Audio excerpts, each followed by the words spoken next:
사랑하는 외동아들의 상견례가 별탈 없이 잘 마무리된 이후 주변 지인들에게 청첩장까지 돌리고 있던 어느 날의 일이었습니다. 그날 저는 최고급 한우구이 식당에서 일을 하고 있었어요. 워낙 고급 식당이었기에 주방이 아닌 홀에서 근무하는 저까지도 위생모자와 위생마스크를 착용한 채로 근무했죠. 그리고 그날 저는 아주 뜻밖의 고객을 만나게 되었습니다. 그 고객은 다름 아닌 예비 안사돈과 며느리였죠. 예비 안사돈과 며느리는 위생모자와 마스크를 쓰고 있는 저를 알아보지 못하는 눈치였는데요. 그랬던 덕분에 저는 두 사람의 추악한 실체를 모두 알게 되었습니다. 예비 안사돈과 며느리가 자신들의 추악한 본색을 드러내며 자기들끼리 아주 신나서 어떠한 비밀 이야기를 무척이나 자랑스럽게 떠들어 제꼈거든요. 이로써 그들의 정체를 알아채게 된 저는 식당에서 슬쩍 빠져나와 아들에게 전화를 걸었습니다. 그리고는 이렇게 말했죠. 철천지 원수는 외나무다리에서 만난다더니 지금이 딱 그런 상황이더구나. 피해갈 수도 없고 피해서는 안 되는 상황이니까 마음 단단히 먹거라. 조만간 그 인간들과 아주 큰 싸움이 벌어지게 될 거야. 과연 그들의 정체가 대체 무엇이었길래 제가 아들에게 그런 이야기를 꺼냈던 것일지, 이후로 펼쳐진 싸움에서 승리한 쪽은 누구였을지, 그 긴박한 이야기가 담긴 사연을 지금 바로 시작해 보겠습니다. 솔직하게 그리고 조심스럽게 말씀드리자면 지난날에 저는 꽤나 유복하고 행복한 중산층 가정의 안주인이었습니다. 남편이 이미 젊을 적에 크게 자수성가한 사업가였거든요. 더욱이 고등학생 외동아들 또한 수재로 소문난 모범생이었기에 저로서는 정말이지 더 바랄 것도 없을 만큼 풍요롭고 행복한 날들을 보낼 수 있었어요. 하지만 인생만사 세웅지마라는 말이 있듯이 오직 유복하고 행복하기만 했던 저희 가정에도 결국 고난이 찾아오고야 말았습니다.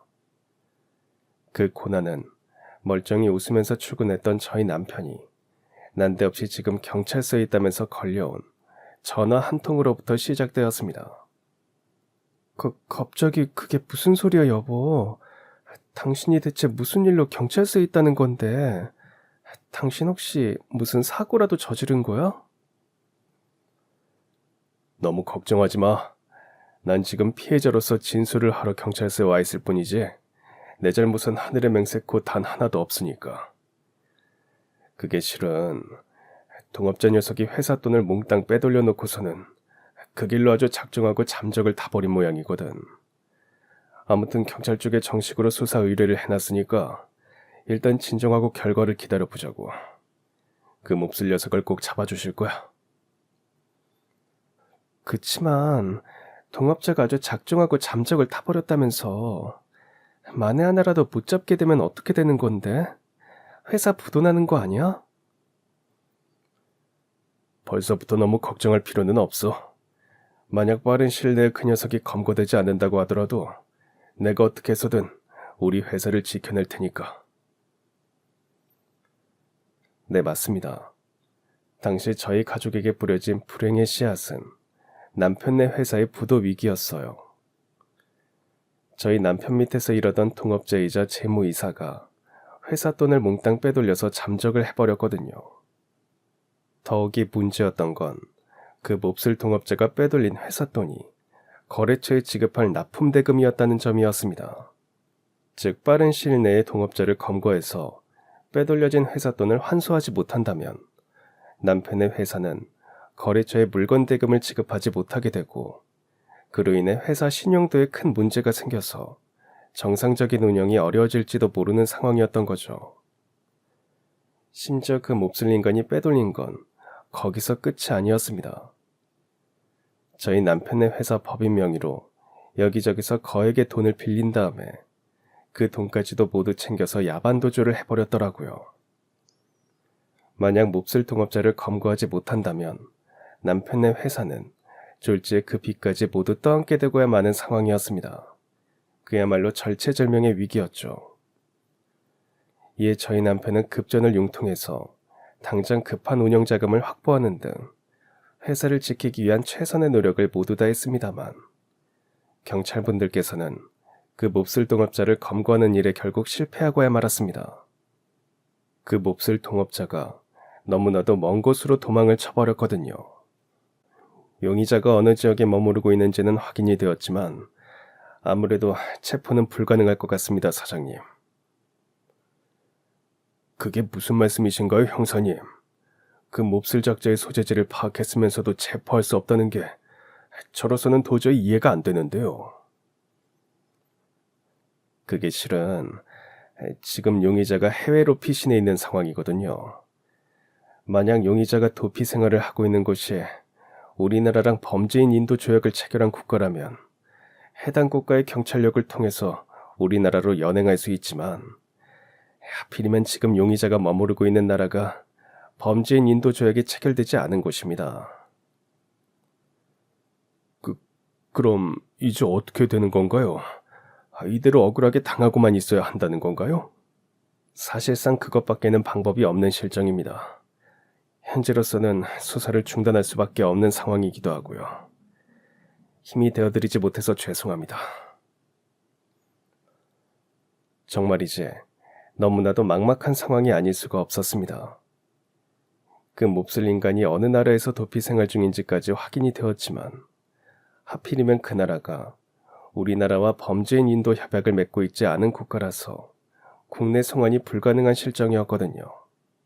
저희 부부로서는 너무 억울하고 분통이 터져서 그야말로 팔짝 뛰고도 남을 지경이었지만 그럼에도 경찰분들을 원망하지는 않았어요. 그분들도 자신들에게 주어진 권한만으로는 정말 어쩔 수 없어서 눈물을 머금고 수사를 중단해야만 하는 상황이었으니까요. 아무튼 일이 그렇게 되어버린 와중에도 저희 남편은 아주 지극히 올바른 판단을 내렸습니다. 몹쓸 동업자를 체포할 수 없는 상황임을 알게 된 남편이 가장 먼저 내린 결단은 바로 회사의 문을 닫는 것이었습니다. 다만 그건 무책임한 선택이 절대로 아니었어요. 오히려 여러 거래처들과 수많은 직원들을 살리기 위한 희생에 가까운 일이었죠.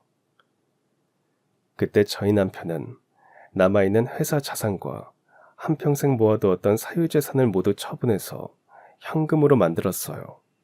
그렇게 마련한 현금으로 몹쓸 동업자가 들고 튀어버린 납품 대금을 거래처에 지급했고 동업자가 회사 법인 명의로 받아서 도망쳤던 대출금도 전부 일시에 상환했습니다. 더욱이 저희 남편은 그동안 함께 고생했던 직원들에게 마지막 달 월급과 퇴직금도 모두 지급했고 직원들의 재취업에 도움이 되도록 추천서도 빠짐없이 써주었죠. 저희 남편의 그러한 희생 덕분에 위기에 놓여있던 여러 거래처들과 직원들이 기사회생할 수 있었고 저는 아내로서 그런 남편이 너무나도 자랑스러웠는데요. 그러는 한편으로 저는 아주 위태로운 현실을 맞이해야만 했습니다. 당시 저희 가족에게 남아있던 전 재산이 다 합쳐봤자 30만 원이 조금 안 되는 금액이었거든요. 심지어 바로 그 무렵 저희 남편의 건강에도 병고가 터져나오고야 말았습니다. 동업자에게 뒤통수를 맞은 일로 인해 화병을 얻게 되었고 또한 그 화병으로 인해 뇌출혈로 쓰러졌거든요. 결국 저희 남편은 혼자서는 거동이 어려운 지체장애인이 되고야 말았습니다. 유복한 중산층 가정의 안주인이었던 제가 하루아침에 가장의 짐을 짊어지게 된 순간이었죠. 하지만 저는 절대 좌절하거나 주저앉지 않았습니다. 오히려 호랑이에게 몰려가도 정신만 바짝 차리면 산다는 생각을 마음속으로 숱하게 되새기며 굳세고 억척스러운 사람으로 거듭났죠. 그런 제가 가장 먼저 한 일은 우선 보금자리를 마련하는 것이었습니다. 이를 위해 저는 결혼식 폐물들을 금은방에 내다 팔았는데요. 막상 그렇게 마련한 돈으로 보금자리를 구하자니 그것 또한 만만치 않은 일이더라고요. 저희 가족은 3명인데 폐물을 팔아서 마련한 돈으로 구할 수 있는 보금자리는 반지하 원룸밖에는 없었습니다. 2사람이 누우면 집안이 꽉 차버리는 그런 곳이었죠.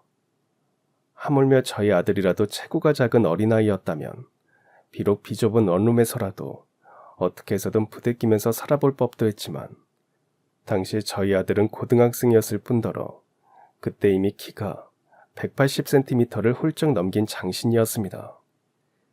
저희 남편 또한 덩치 좋은 장신이기는 마찬가지였고요. 이처럼 당시 저는 절체절명의 위기에 놓여 있었습니다. 돈을 더 마련할 수 있는 여력은 없는데 당장 가진 돈으로는 저희 세 식구가 함께 지낼 수 있는 거처를 구할 수 없는 상황이었으니까요. 그런데 하늘께서 저희 가족을 굽어 살펴주셨던 덕분이었을까요? 아니면 제가 자식 농사를 아주 잘 지었던 덕분이었을까요? 저희 아들의 학교에서 아주 뜻밖의 온정을 베풀어 주셨어요. 한창 궁지에 몰려있던 저를 교장 선생님께서 직접 찾아오셨거든요. 아드님 통해서 소식 전해 들었습니다. 어려운 상황에 놓여 계시다죠. 인생지사 세영지 말하더니 저도 저희 집안이 이렇게 하루아침에 쇠락하게 될 줄은 몰랐어요. 최대한 빨리 거처를 마련해야 하는데 지금 가진 돈으로 저희 세 식구가 다 같이 살 수 있는 거처는 꿈도 꿀 수 없는 처지고요. 네, 얼마나 막막하고 걱정스러우실지 충분히 짐작이 됩니다. 그래서 말인데 저희 학교 쪽에서 도움을 좀 드리면 어떠실까요? 저희 학교에 교직원용 관사가 하나 있거든요. 지금은 사용하지 않는 곳이라 너저분하기는 하지만 청소랑 정리만 잘 해놓으면 아드님이 졸업하는 그날까지 지내기에는 충분할 겁니다. 그치만 그곳은 먼 지역에서 부임해오신 선생님들을 위한 공간이잖아요. 그것도 다 옛날 얘기입니다. 어머님께서 학교 다니던 시절과는 다르게 요즘 교직원들은 다들 각자의 거처에서 출퇴근을 하거든요. 그래서 그동안 텅 비어 있었던 거고요. 그러니 그 점은 걱정하지 않으셔도 됩니다. 저는 아드님처럼 뛰어난 수재를 만나본 적이 없어요. 무릇 학교란 교육을 위해 존재하는 곳이니만큼 아드님 같은 수재를 잘 보살피는 것이야말로 학교가 당연히 해야 하는 일 아닐까요? 네, 맞습니다. 당시 저희 아들네 학교에는 아무도 쓰지 않는 빈 관사가 하나 있었는데요.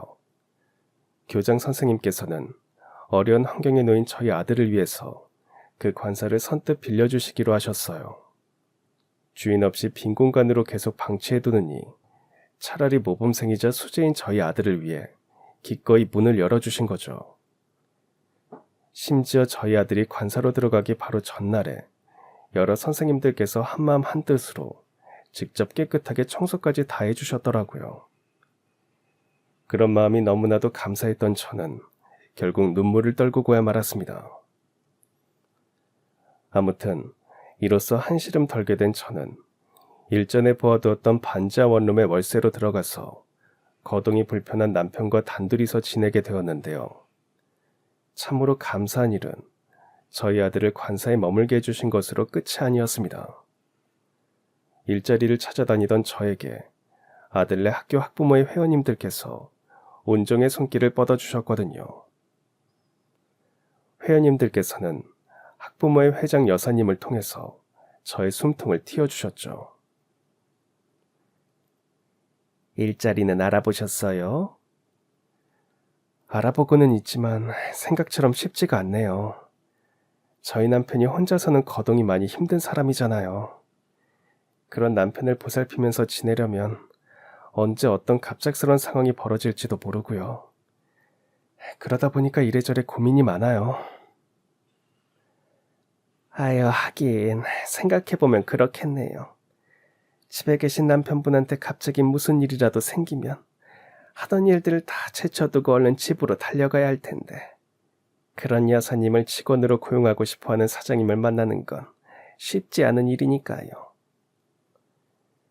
그러게나 말이에요. 그렇다고 몇 시간씩 짧게 일하는 파트타임 아르바이트를 구하자니 그런 일은 월급이 너무 적더라고요. 가뜩이나 남편 병원비까지 생각하면 다른 집보다 생활비가 훨씬 많이 필요한데 말이에요.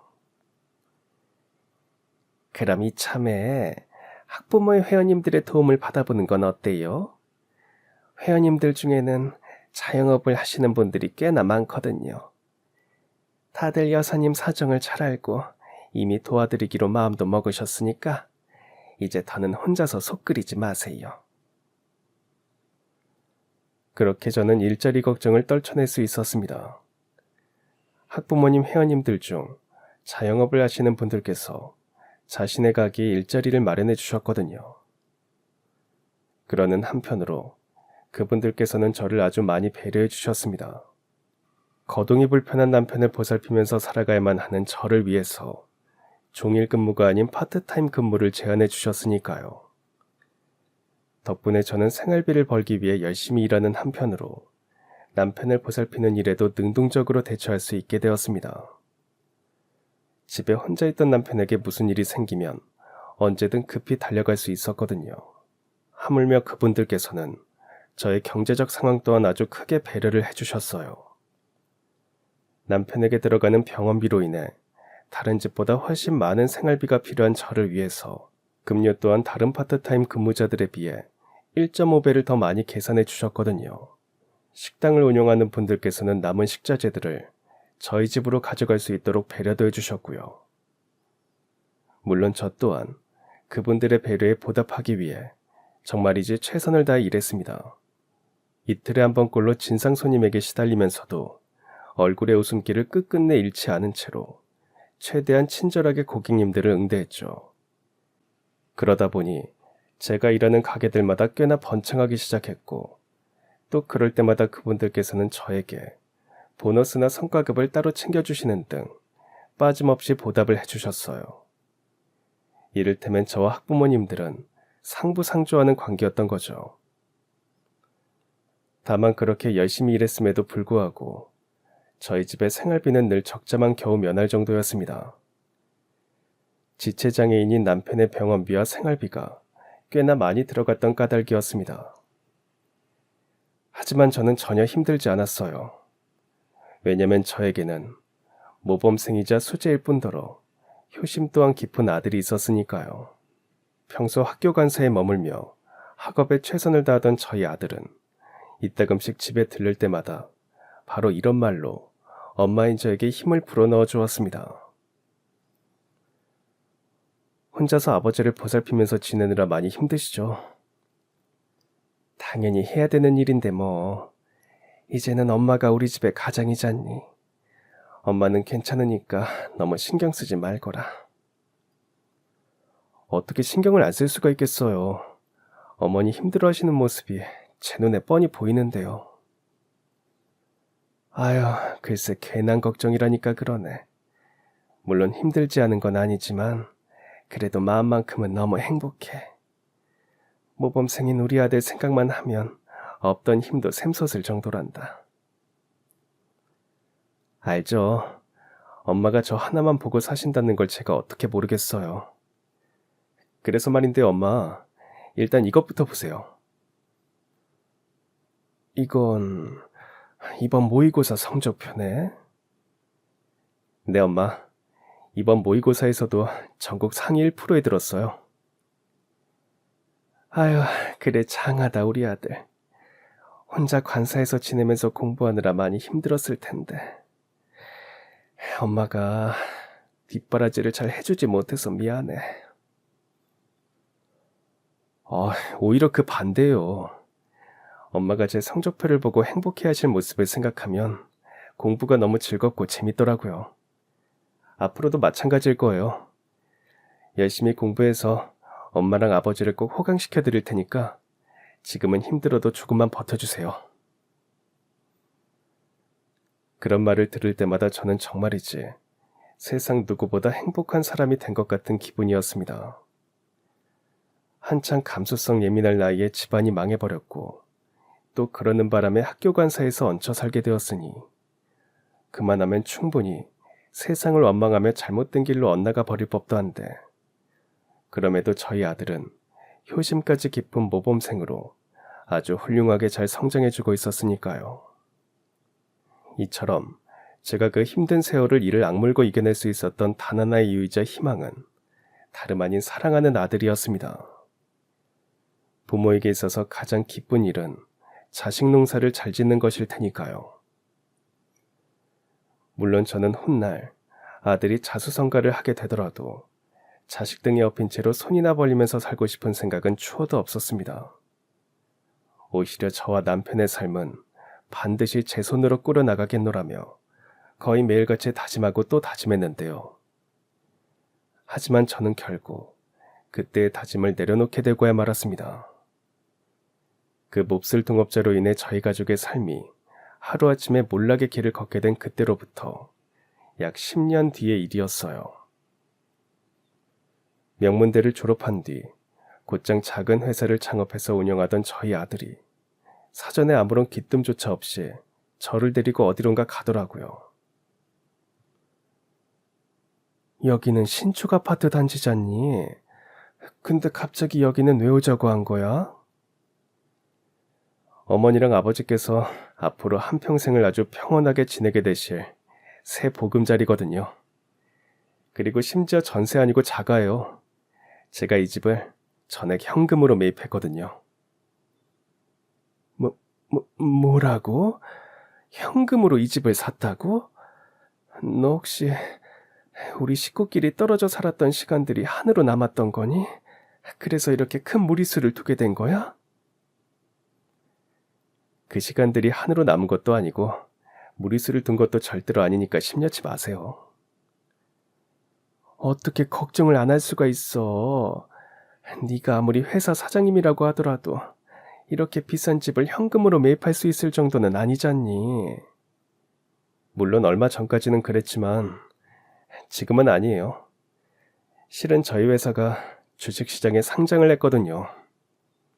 엄마랑 아버지한테 이 정도는 충분히 해드리고도 남으니까 아무 걱정 말고 얼른 이사 준비부터 하세요.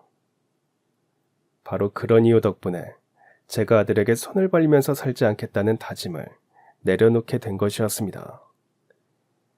보다 정확하게 말씀드리자면 다짐을 내려놓았다기보다는 부담 없이 훌훌 날려버렸다는 표현이 맞을지도 모르겠네요. 저희 아들이 자수성가를 해도 웬만큼 한 게 아니었거든요. 저희 아들의 회사는 단순한 중소기업이 아니었습니다. 비록 작지만 아주 큰 힘을 가진, 뜻을 가진 강소기업이었죠. 주요 거래처가 모조리 대기업이었을 만큼 아주 탄탄한 회사였으며 동시에 미래가 전도유망한 회사이기도 했고요. 이처럼 아들이 대성에도 너무 크게 대성을 했으니 저로서도 이만하면 아들의 어깨에 기대도 괜찮겠다는 생각이 자연스럽게 들더라고요. 동시에 당시 저에게는 아들의 어깨에 기댈 수밖에 없었던 이유가 한 가지 더 있었습니다. 하필이면 그 무렵 저희 남편의 건강이 많이 악화되어 가고 있던 상황이었거든요. 그래서 제가 아들에게 기대기로 결정을 했던 것이었어요. 그렇게 아들의 효도를 받으면서 지내는 대신 남편의 건강이 더 나빠지지 않도록 24시간 딱 붙어서 잘 보살펴주기 시작했고 덕분에 남편이 건강이 악화되는 일은 면할 수 있었죠. 그러한 모든 일들이 아들 자식을 잘 키운 덕분에 가능한 일이었으니 저로서는 더 바랄 것도 없이 유복하고 행복했던 일상을 거의 10년 만에 다시금 되찾은 셈이나 다름이 없었는데요. 아들의 효도는 거기서 그치지 않았습니다. 저와 남편이 아들이 마련해준 신축 주상복합 아파트로 이사를 마치고 며칠 뒤 세상에서 가장 기쁜 소식을 전해주었거든요. 그게 정말이니? 우리 아들한테 신부감이 있다고? 네, 엄마. 조만간 정식으로 인사시키려고요. 아이고, 그거 듣던 중 반가운 소리구나. 어떤 사람이니? 우리 아들이 점 찍은 사람이니까 당연히 좋은 사람이겠지? 일하면서 만난 사이예요. 원청인 저희 회사랑 소통을 담당하는 하청업체 담당 직원이었고요. 부모님이 일찍 이혼해서 지금은 혼자 지내고 있지만 구김살 없이 잘 자랐더라고요. 부모님이 이혼해서 혼자 지내는 사람이라고?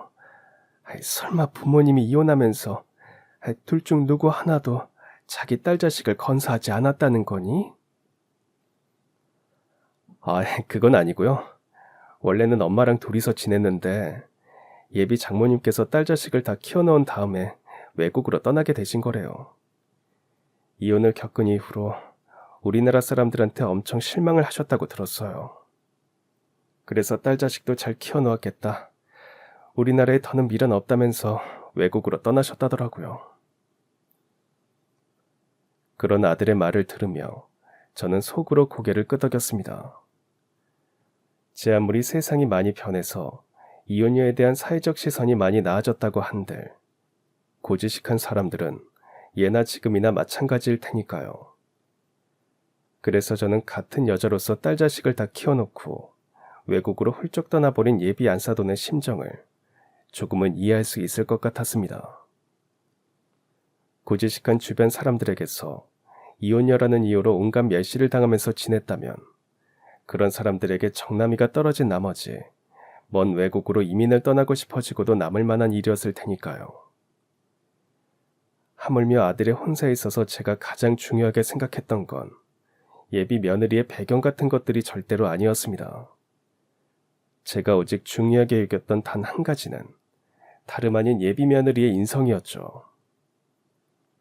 이에 저는 저희 집에 결혼 허락을 받으러 온 예비 며느리감을 유심히 살펴보았는데요. 다행스럽게도 예비 며느리는 저희 아들의 말처럼 꽤 좋은 사람처럼 보였습니다. 구김살 같은 건 전혀 없는 성격이었을 뿐더러 수더분하고 참한 여인이었거든요. 다만 그런 와중에도 저는 두 가지 걱정거리에 빠져들게 되고야 말았습니다.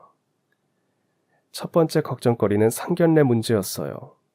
예비 며느리의 부모님들 중 최소한 한 분이라도 직접 뵙고 상견례를 나누고 싶었지만 그러자니 꽤나 복잡한 상황이었죠. 아버님이랑은 연락이 두절된 채로 지낸다지. 네, 어머님. 저희 부모님께서 이혼하던 바로 그날부로 아버지와 인연이 끊어졌고 지금껏 서로 아무런 왕래도 없이 지내고 있습니다. 그래, 나도 속상한 사연을 굳이 더 물어보지는 않도록 하마. 다만 상견례가 걱정이 되는구나. 물론 우리 새아가가 좋은 사람이라는 건 잘 알겠지만서도 우리 아들의 엄마 된 내 입장에서는 예비 안사돈이라도 직접 만나 뵙고 이야기를 나누어 봐야 안심이 될 것 같거든. 그런 일이라면 걱정하지 마세요. 저희 어머니께서 잠시 귀국하셔서 결혼식을 마치는 그날까지 국내에 머무르실 예정이거든요. 예비 안사돈이 상견례와 결혼식에 참석하신다는 이야기에 저는 안심했지만 그럼에도 두 번째 걱정은 여전했습니다. 그 두 번째 걱정 또한 마찬가지로 상견례 문제였지만 첫 번째 걱정과는 다르게 이번 걱정의 원인은 다름 아닌 저희 집안에 있었습니다. 당시 제 남편이 거동을 조금이라도 편하게 하기 위해 근육을 펼쳐주는 수술을 받을 예정이었는데요. 그런 와중에 예비 안사돈의 입국 날짜에 맞추어서 상견례 날을 잡다 보니까 저희 남편이 상견례 참석이 시간적으로 불가능해지더라고요. 수술을 받으려면 미리 병원에 입원해서 이런저런 검사도 받고 준비도 해야 하는데 공교롭게도 상견례 일정과 겹치게 되어버리고야 말았던 것이었습니다. 그래서 한참을 고심하던 저는 예비 며느리를 통해서 예비 안사돈에게 외람되지만 상황이 부득이하니 남편 없이 저 혼자 참석해도 괜찮겠느냐는 질문을 조심스럽게 전했고 예비 며느리 쪽으로부터 개의치 않는다는 회신을 받게 되면서 마침내 양가의 상견례가 성사될 수 있었죠. 그런데 우여곡절 끝에 상견례 식사 자리에 마주 앉게 된 안사돈은 그동안 제가 보았던 사람들 중에서 가장 내성적인 사람이었습니다. 어찌나 숫기가 없고 낯을 많이 가리던지 상견례장에 도착하던 바로 그 순간부터 끝나는 순간까지 제대로 얼굴을 들지 못하더라고요. 심지어 예비 안사돈은 말수도 거의 없는 사람이었어요. 제가 먼저 건넨 질문에 대해서만 들릴 듯 말 듯 작은 목소리로 조용조용 대답했을 뿐이었거든요. 물론 그렇다고 해서 예비 안사돈이 예의에 어긋난 행동을 보였던 것까지는 절대로 아니었습니다. 하물며 호화스러운 결혼식을 요구하거나 어마어마한 신혼집을 요구하지도 않았죠. 오히려 그 반대였습니다. 결혼식은 가급적 검소하게 올리고 싶습니다. 아드님께서 크게 자수성가한 사업가라는 건 저도 딸아이에게 익히 들어서 알고 있지만 결혼식이란 신랑 신부의 앞날을 축복하기 위한 자리이지 굳이 호화스럽고 사치스러운 결혼식을 벌여서 저희 신부 측 하객들에게 예비 사위의 재력을 과시하기 위한 자리가 아니라고 생각하거든요.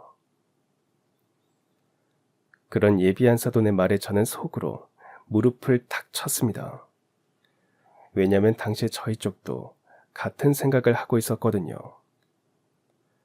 이처럼 양가 부모의 생각이 같았던 덕분에 상견례는 무탈하게 잘 마무리되었고 양가의 자녀들은 곧장 본격적인 결혼식 준비에 들어갔는데요. 주변 지인분들께 아들의 혼사를 알리는 청첩장을 돌리고 있던 저는 고급 한우구이집 사장님으로부터 아주 뜻밖의 부탁을 받게 되었습니다. 근래 들어 고객님들로부터 직원들이 불친절하다는 항의가 자꾸만 들어온다면서 저더러 다만 6개월만이라도 매니저 자격으로 출근을 해서 직원들을 교육해달라는 부탁이었죠. 이에 저는 지난날의 은혜도 갚을 겸 사장님의 부탁을 아주 흔쾌히 수락했습니다. 그 사장님이 바로 지난날 저에게 온정의 손길을 베풀어 주셨던 학부모의 회장님이셨거든요. 그 최고급 한우구이집 또한 제가 예전에 근무했던 곳이기도 하고요. 아무튼 바로 이튿날부터 최고급 한우구이집으로 다시 출근을 하게 된 저는 매니저 자격으로 직원들의 근무 복장부터 깔끔하게 재정립했습니다. 주방부터 홀에 이르기까지 모든 직원들에게 위생모자와 위생마스크를 착용하고 근무하도록 지시를 했거든요. 물론 저 또한 위생모자와 위생마스크를 쓴 채로 직원들 앞에서 솔선수범하는 모습을 보여주었습니다. 그런데 한창 열심히 근무하고 있던 저의 귓가에 아주 경박하고 시끄러운 웃음소리가 들려왔어요. 이에 제가 조심스레 다른 고객님들의 눈치를 둘러보니 다들 식사에 방해를 받아서 짜증이 난 눈치들이더라고요. 그래서 저는 경박한 웃음소리가 들려오는 테이블을 향해서 걸음을 옮기기 시작했습니다. 매니저 자격으로서 다른 손님들의 식사가 방해되니 목소리를 조금만 낮춰주십사 부탁하기 위해서였죠. 하지만 아주 시끄럽고 경박한 웃음소리의 주인공을 마주한 저는 목소리를 낮춰달라는 부탁을 드리기는커녕 혼자 조용히 고개를 갸웃하게 되고야 말았습니다. 왜냐하면 그 경박한 웃음소리의 주인공은 다름 아닌 예비 안사돈과 예비 며느리였거든요. 특히나 예비 안사돈은 자리에 앉아있는 모습부터가 내가 바로 이 동네 최고 진상일세라고 몸으로 말하고 있는 것 같은 느낌이었죠. 그래서 제가 고개를 갸웃할 수밖에는 없었던 것이었어요. 제가 상견례 당일 직접 만났었던 예비 안사돈은 아주 조용조용하고 내성적인 사람이었거든요. 이에 저는 고기를 구워주는 척 다가가서 예비 안사돈의 언행을 조용히 주시하기로 했습니다. 어쩌면 예비 안사돈이 겉과 속이 다른 사람이었고 상견례 당일에는 저와 아들이 예비 안사돈의 가식에 속았던 거라면 혼사를 다시 생각해보아야 할지도 모르는 상황이었으니까요. 그런 와중에 참 다행이었던 건 예비 안사돈 모녀가 위생모자와 위생마스크를 쓰고 있던 저를 알아보지 못했다는 점이었습니다. 만약 저를 알아보았다면 다시금 가식을 떨면서 본색을 감추었을 텐데 저를 알아보지 못한 덕분에 자기들끼리 이런 망발을 떠들어 제끼기 시작했거든요. 그쪽 집안 여편네한테서는 지금껏 아무런 말도 없지? 결혼을 물러야겠다거나 우리한테 천벌을 내리겠다고 길길이 날뛴다거나 뭐 그런 얘기 말이다. 전혀 없었으니까 안심하세요. 아무래도 그 멍청한 아줌마는 엄마를 전혀 알아보지 못한 모양이더라고요. 그거 참 다행이구나. 상견례 날에 그 여자랑 예비 안사돈 사이로 다시 만나게 되면서 어휴, 솔직히 얼마나 심장이 떨리던지. 혹시라도 그 여자가 내 얼굴이랑 목소리를 알아볼까봐 무서워서 상견례 내내 고개 팍 숙인 채로 말도 조심조심 하느라 얼마나 고역이었는지 몰라. 네, 맞습니다. 자기들끼리 짓거리는 대화를 듣자 하니 예비 안사도는 원래가 경박한 성격이었던 것이 확실했습니다. 다만 상견례 날에는 저에게 자신의 정체를 들키지 않기 위해 고개도 제대로 못 든 채로 목소리도 조심조심 말했을 뿐이었죠. 그 옆엔 내가 그렇게까지 할 수밖에 없었던 이유는 오직 이것 하나뿐이었어요. 그나저나 넌 어떻게 이런 위험한 결혼식을 올릴 생각을 했니?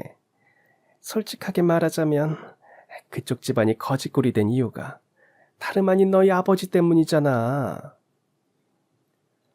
저도 상견례 다 끝나고 난 다음에 엄마한테서 양가 야견에 대한 이야기를 듣고 나서 알았어요. 설마 제가 그쪽 집안이 저희 아버지 때문에 거지꼴이 되었다는 얘기를 이미 다 알고서 그 집 아들을 꼬셔서 결혼까지 생각했겠냐고요. 몰랐으니까 그럴 수 있었던 거죠.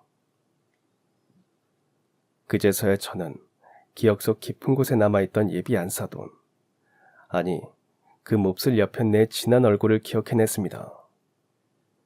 지난날 저는 그 몹쓸 여편네를 오며 가며 몇 차례 만난 적이 있었어요.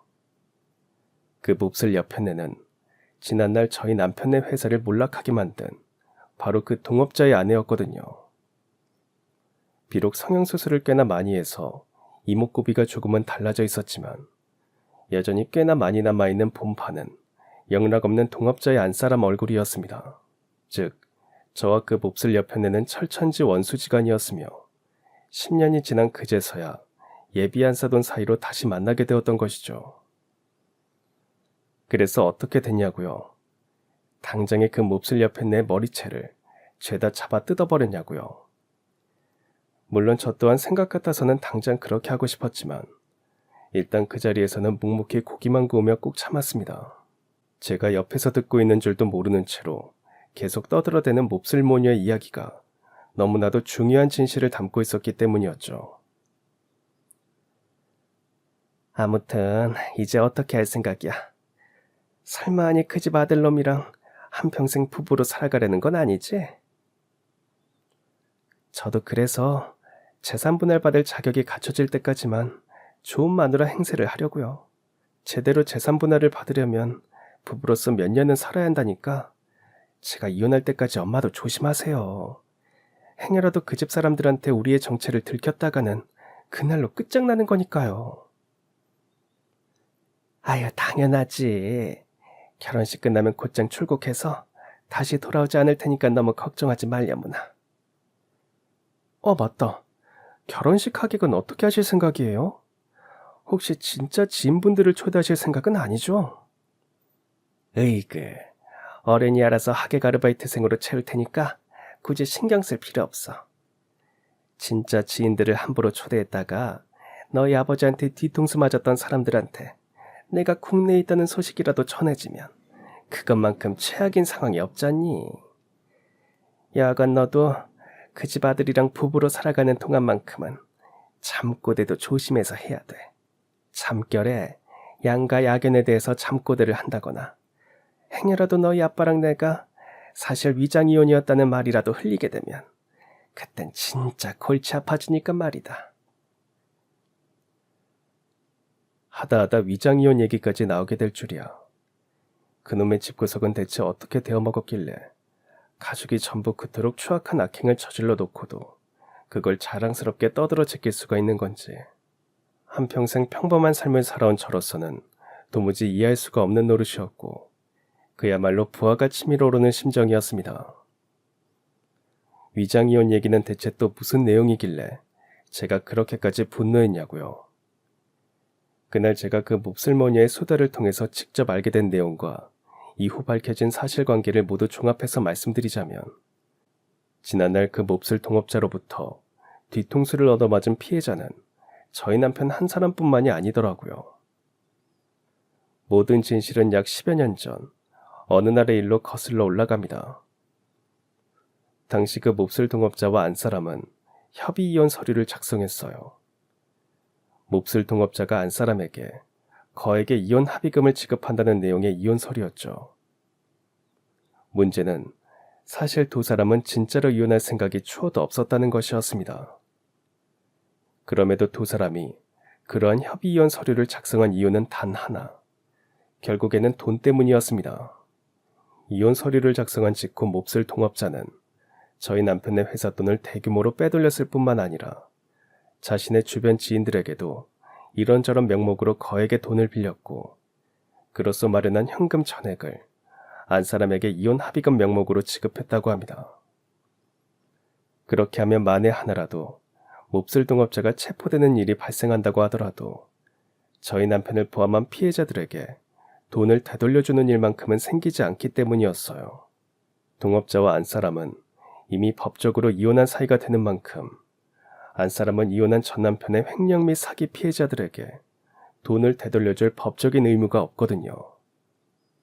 그래서 몹쓸 동업자가 모든 범죄 행위를 벌이기 이전에 앞서서 미리 안 사람과 협의 이혼 서류를 작성했던 것이었고요. 물론 두 몹쓸 인간들의 계획은 거기서 끝이 아니었습니다. 모든 범죄 행위가 완료되는 즉시 경찰의 추적을 피하기 위해서 우리나라와 범죄인 인도 협약이 되어 있지 않은 외국으로 주도 면밀하게 도피를 했고 그곳에서 별장처럼 커다란 대저택을 빌려서 지금껏 호의호식하면서 잘 지내왔거든요. 그러는 바람에 지난날 저희 남편의 신고를 받은 경찰분들이 그 몹쓸 인간을 검거할 수가 없었던 것이었습니다. 다른 피해자분들도 마찬가지였을 테고요. 심지어 그 집 딸이라는 여자도 추악스럽기는 매한가지인 인간이었습니다. 저희 집안이 자기 아버지의 악행으로 인해 몰락했다는 걸 모두 다 알게 되었음에도 죄책감을 느끼기는커녕 아주 한술 더 떠서는 그렇게 된 바에야 차라리 몇 년 부부 생활을 유지하다가 저희 아들로부터 재산 분할을 아주 제대로 받아내면서 이혼할 거라는 망발이나 짓거리고 있었으니까요. 아무튼 비로소 그 몹쓸 모녀의 추악한 본색을 모두 알게 된 저는 슬그머니 자리를 빠져나와서 떨리는 손으로 아들에게 전화를 걸어 모든 진실을 전했습니다. 그리고는 이렇게 선언했죠. 철천지 원수는 외나무 다리에서 만난다더니 지금이 딱 그런 상황이더구나. 피해갈 수도 없고 피해서도 안 되는 상황이니까 마음 단단히 먹거라. 조만간 그 인간들과 아주 큰 싸움이 벌어지게 될 게야. 오늘 듣게 되신 내용들을 경찰 쪽에 전달하려는 생각이신 거죠? 저희 아버지를 그렇게 만든 동업자랑 장모님, 아니 그 집 옆에 내가 사실상 한마음 한뜻인 공범이니까요. 당연하지. 어찌 보면 하늘께서 우리에게 천재일우의 기회를 주신 것일지도 모르겠구나.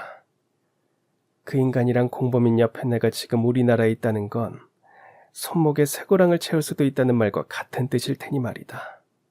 더군다나 엄마는 너희 아버지뿐만 아니라 그 몹쓸 인간들 때문에 고초를 겪은 모든 피해자분들을 위해서라도 내가 직접 총대 메고 천벌을 내릴 생각이야.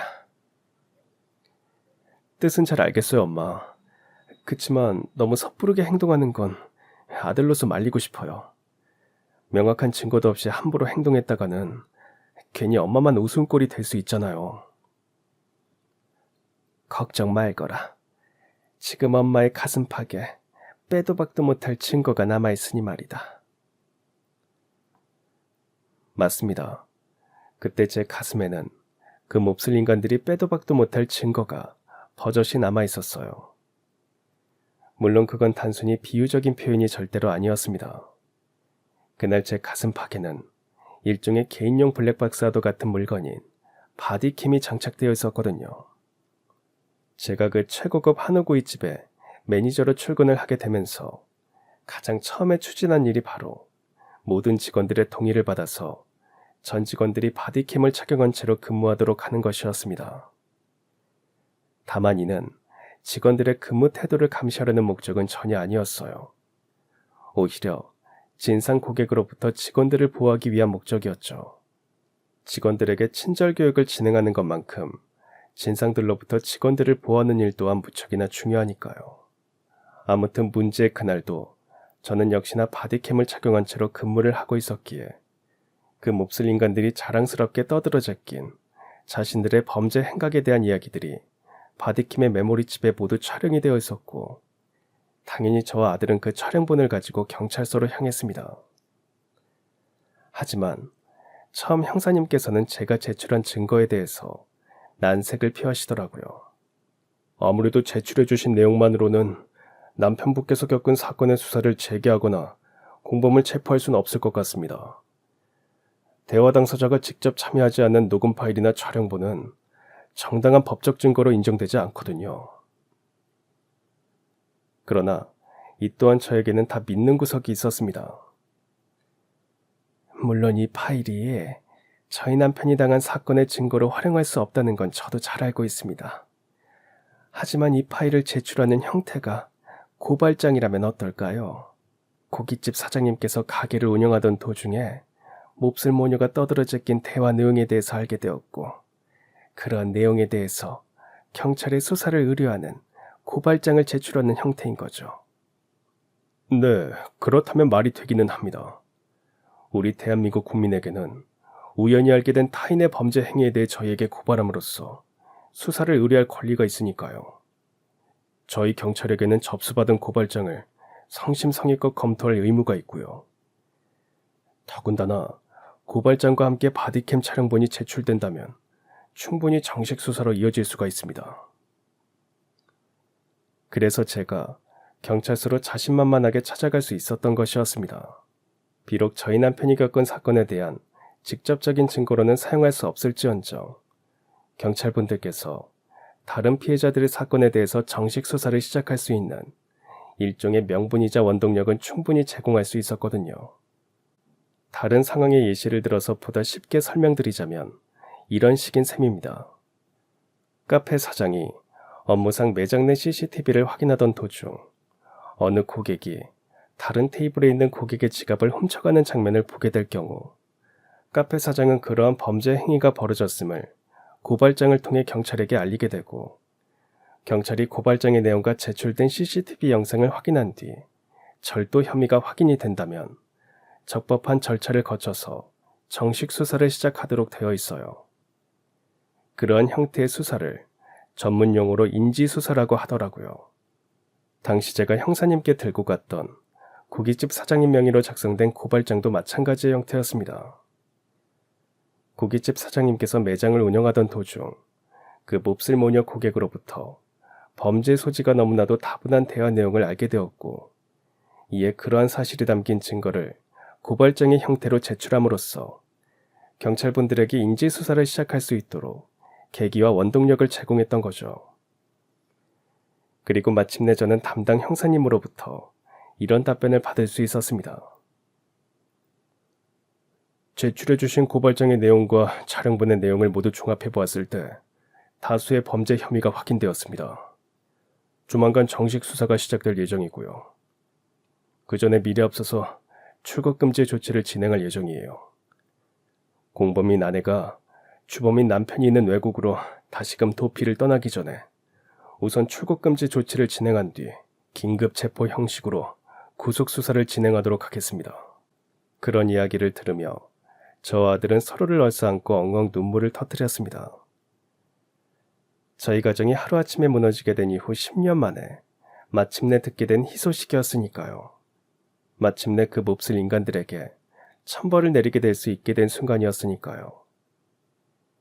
이후 그 몹쓸 인간들은 그야말로 비참한 처지가 되어버리고야 말았습니다.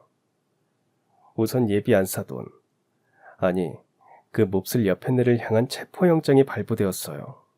법원에서 그 몹쓸 여편네가 지난 10년 전처럼 다시금 외국으로 도피를 해버릴 우려가 있다고 판단했거든요. 그러는 한편으로 경찰과 검찰에서는 그동안 그 몹쓸 인간들의 악행으로 인한 피해자 모두를 찾아내었고, 결국 그 몹쓸 여편네는 구속수사 끝에 실형을 선고받아 지금은 차디찬 교도소에 꼼짝없이 갇혀있는 신세가 됐어요. 심지어 그 여편네는 단순한 공범이 아니라 사실상 주범으로 처벌을 받았습니다. 위장이혼까지 저질러가며 범죄에 가담을 했다는 건 누가 봐도 그 몹쓸 동업자랑 똑같은 주범이었으니까요. 심지어 그 여편네는 거액이 들어있는 통장을 사용할 수도 없는 형편이 되어버리고야 말았습니다. 저희 남편을 포함한 모든 피해자분들이 합심해서 그 몹쓸 여편네에게 부당이득 반환 청구 소송을 걸었고, 그 결과 법원에서 저희의 편을 들어주었던 덕분에 통장이 압류가 되어버렸거든요. 하물며 그 집 딸자식 또한 인생이 망가져버리기는 매한가지였어요. 격분한 저희 아들에게서 파혼 통보를 받았거든요. 설마 하니 겨우 파혼 통보를 받은 정도에 그쳤냐고요. 파혼 정도면 아주 지극히 당연한 일 아니겠냐고요. 물론 거기서 끝이 아닙니다. 그 집 딸자식은 앞으로 한평생 교도소에 수감된 친모의 옥바라지를 해야 하는 신세가 되었으며 어쩌면 친부와 영원히 만날 수 없는 처지가 되어버렸으니까요. 제가 가장 통쾌하게 생각했던 일이 바로 그것이었습니다. 저희 집을 풍비박산으로 내놓았던 그 몹쓸 동업자, 그러니까 그 집 딸자식의 친부는 영원한 국제미아가 되어버렸거든요. 우선 그 인간은 하루아침에 빈털터리 신세가 되어버렸습니다. 악행을 통해 벌어들인 모든 재산이 자기 아내의 통장에 들어가 있었는데 그런 아내가 국내에서 체포가 되면서 결국 통장까지 모두 압류가 되어버리는 바람에 10원 한 장도 없는 거지꼴이 되어버리고야 만 것이었죠. 더욱이 그 인간은 도피 생활을 하는 그 나라에 집도 절도 없는 처지였어요. 한때나마 호의호식했던 저택에서 임대료를 내지 못해서 쫓겨나 버렸거든요. 그 나라 법에 따르면 외국인은 주택이 임대만 가능할 뿐 소유는 할 수 없도록 되어 있다나 뭐라나. 암튼 그렇다더라고요.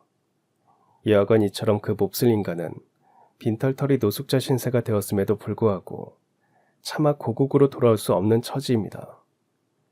국내 입국하는 즉시 공항에서 쇠고랑을 차고 잡혀갈 건 뻔하니까요. 이래서 조금 전 제 입에서 그 인간이 국제미아가 돼버렸다는 이야기가 나왔던 거예요. 그나마 국제미아라는 표현 또한 아주 많이 순화시킨 것이기도 해요. 그 인간은 앞으로 한평생을 마치 독방징역살이를 하다가 아주 비참하게 숨을 거두게 될 예정이기 때문입니다. 그 몹쓸 인간에게 그 나라는 한때 아주 안락하고 안전한 도피처였지만 지금은 그야말로 창살 없는 감옥이 되어버리고야 말았으니까요. 반면에 완벽하게 승리를 거둔 저희 가족은 지금껏 별 걱정 없이 아주 행복하게 잘 지내고 있답니다.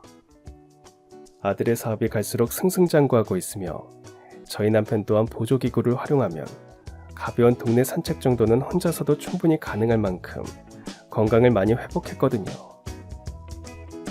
제 사연은 여기까지입니다. 긴 이야기 들어주신 여러분 모두 감사합니다. 그럼 지금까지 사연 들어주셔서 감사합니다. 사연이 재밌으셨다면 구독과 좋아요 부탁드려요. 감사합니다. 안녕히 계세요.